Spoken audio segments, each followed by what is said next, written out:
On June 6, 1944, the Allies kicked off one of the most incredible military operations in all of history, an invasion that would completely change the course of World War II, a day we all know as D-Day.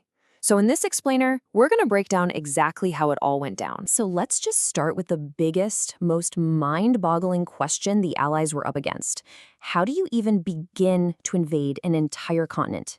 I mean, how do you attack a fortified enemy across a dangerous sea when literally the fate of the free world is riding on it? Well, the answer wasn't going to be a quiet, sneaky one. Nope, it was overwhelming, unbelievable power.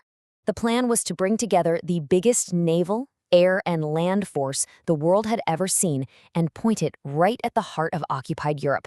Now, you gotta understand, this wasn't some last-ditch effort. This was planned down to the smallest detail, a massive, high-stakes operation that had a code name that, just perfectly fit its insane ambition.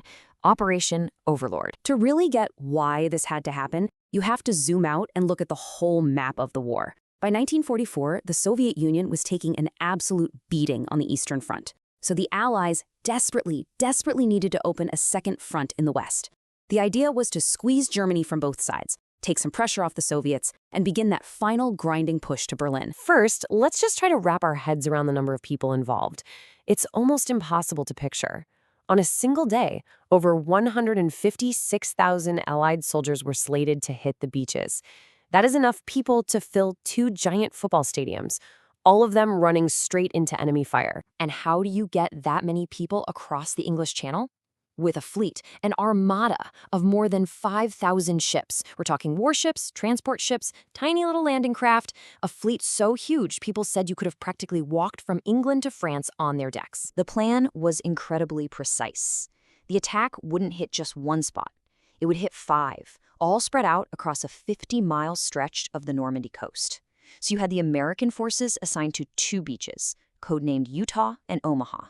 And then just to the east, British and Canadian forces were going to hit 3 more, Gold, Juno, and Sword. But here's the thing. The main assault on the beaches wasn't actually the first move. The invasion really started hours before, in total darkness, with thousands of men literally falling out of the sky. This first phase was all about causing pure chaos. In the middle of the night, thousands of elite American, British, and Canadian paratroopers were dropped deep into enemy territory.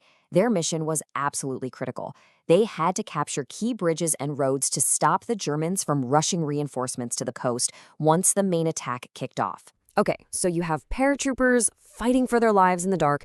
The entire stage is set. And as that first little bit of light comes over the horizon on June 6th, the main event, what would become known as the longest day, was about to begin. Just try to imagine the scene.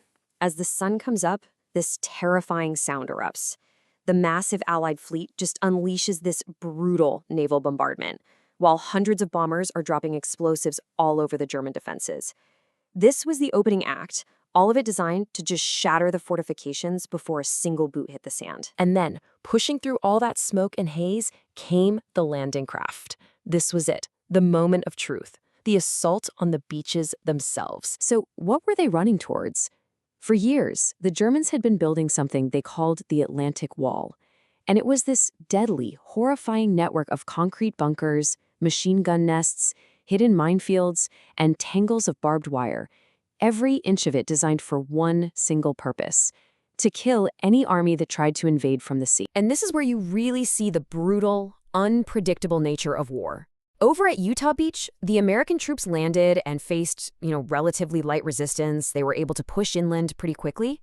But just a few miles down the coast, at Omaha, it was a complete catastrophe. The defenses there were barely touched by the bombing, and the U.S. forces were just torn apart by a storm of machine gun and artillery fire. It became, by far, the bloodiest of the 5 beaches. Meanwhile, on those other beaches, Gold, Juno, and Sword, the British and Canadian forces also ran into incredibly heavy resistance.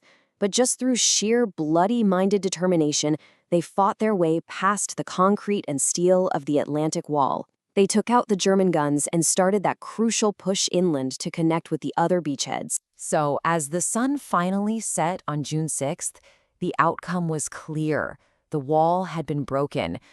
But that victory came at a cost that is almost impossible to comprehend. And that brings us to the price, the real human cost of that day. Over 10,000 Allied soldiers became casualties on that one day alone, killed, wounded, or missing. And every single one of those numbers was a person, a life, cut short on the Normandy sand. But their sacrifice wasn't for nothing. Despite the horrific, terrible losses, the main objective was a success. By nightfall, the Allies had a small but secure foothold on French soil. The invasion had worked. And that's exactly why this day is so important. D-Day wasn't just another battle. It was the decisive turning point of the war in Western Europe.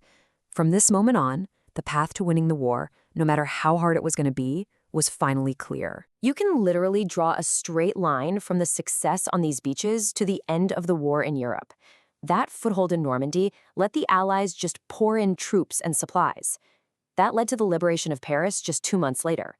And less than a year after D-Day, the Nazi regime surrendered. D-Day really stands as this incredible monument to courage and to coordination, a victory that helps shape the world that we all live in today. But it was a victory bought with the lives of thousands and thousands of young men, which kind of leaves us with this one last big question. How do we, all these years later, truly honor a sacrifice on that scale?